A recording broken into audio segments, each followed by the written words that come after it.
Welcome to Stuck Time to Improv. I'm Mary Scott with Business Riff, and I want startups to be wildly successful.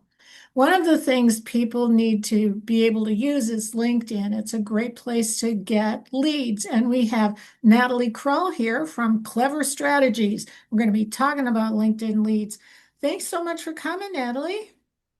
Thanks for having me. Excited to share some tips about LinkedIn outreach. Okay, well, let's jump right in. First of all, why should businesses be on LinkedIn? Well, that is a great question, and I'm actually going to start off by saying that there is the potential they shouldn't actually be on LinkedIn. The only reason to be on LinkedIn is if that's where your audience is, right? And so most of your audience, probably LinkedIn is a good fit. But yeah, of course, I always suggest taking a look at what I call your ideal client profile or your target audience that you'd like to target and see if they're active and engaged on LinkedIn. And if they are, then it is very important and powerful channel to be on. I always say, think of LinkedIn as your free virtual networking channel. And unlike other platforms, people on LinkedIn are already in that business mindset. So it really sets you up to connect with a warm, targeted audience. And so when you do connect and engage with that audience, you increase visibility and also you are able to provide value and build that trust. And once you start engaging with your target audience on LinkedIn, that's where you can really build a powerful support network of individuals that can become potential power partners. So instead of just thinking about your ideal client, there might be a great target audience of power partners on LinkedIn. And that might be where you want to start and grow your network and build relationships with potential power partners, which are basically just other business owners that have a complementary service to yours or complementary client base. Yeah, that's what we always used to call strategic alliances. They have the same, they're aiming at the same customers, but they're not competing with your services or your products, right? So, Exactly. Yep. how do people find their target people? What sort of search functions or what do they need to use on LinkedIn?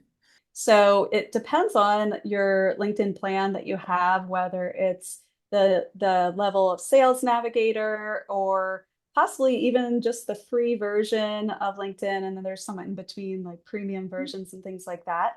But what you want to do is just sit down and really define your target audience. So let's just say you're looking to define your ideal client profile.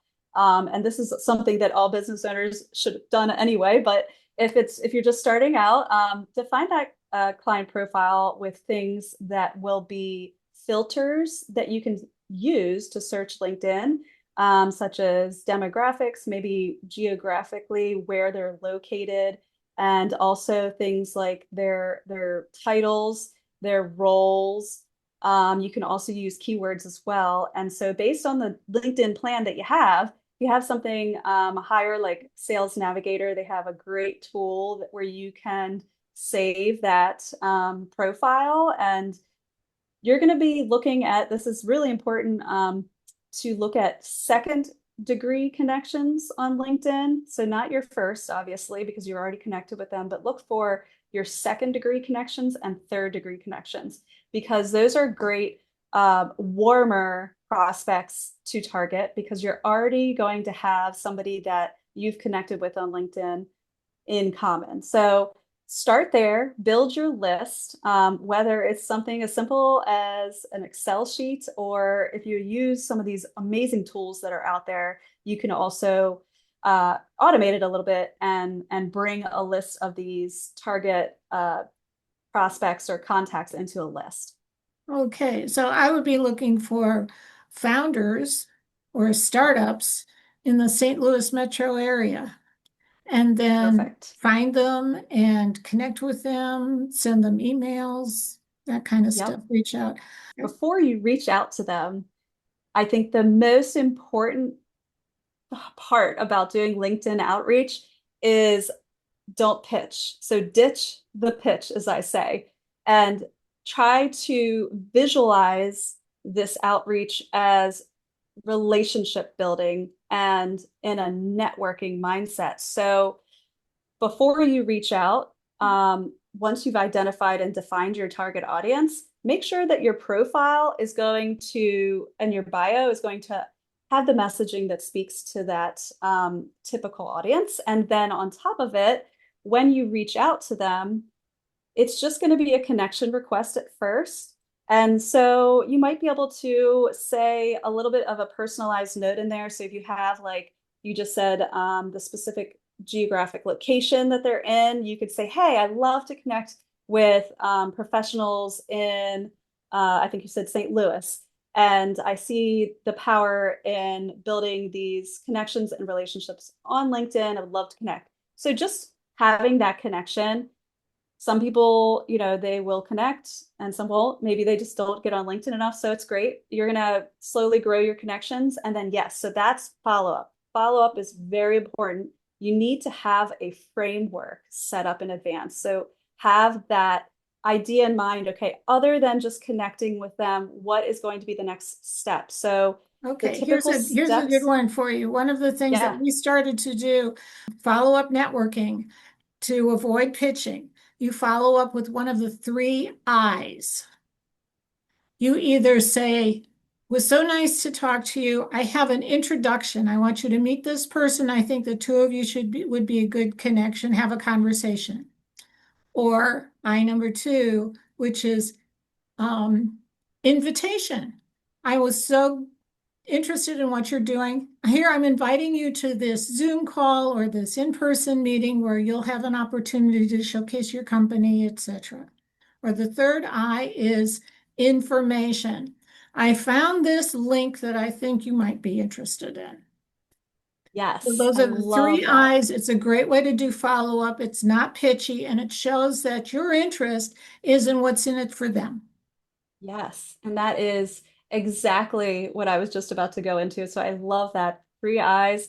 Typically, the when you're just connecting with somebody, maybe you don't know enough about them, right? Because we just connected with them on LinkedIn. You might really not have built enough of a relationship. So that third eye, providing something of value, is perfect for this most situations where you say, hey, I just did this LinkedIn article and thought you might like to read it because of, you know, whatever this typical audience's pain point or the solution you're providing, right? So following up with something like that is great. So you're kind of building the trust because a lot of people are going to assume that as soon as you connect with them, they're going to get that automated response saying, "Hey," and it's some long scripted sales pitch, right? So we definitely don't want any of that. That's like the number one mistake with LinkedIn outreach. So I love that. Providing that value is super important. And then also making sure that you are engaging with their profile. So liking their posts,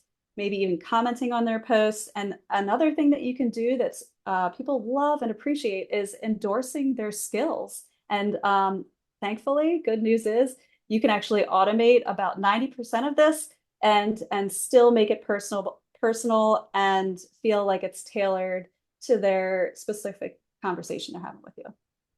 These are all excellent tips about using LinkedIn for outreach.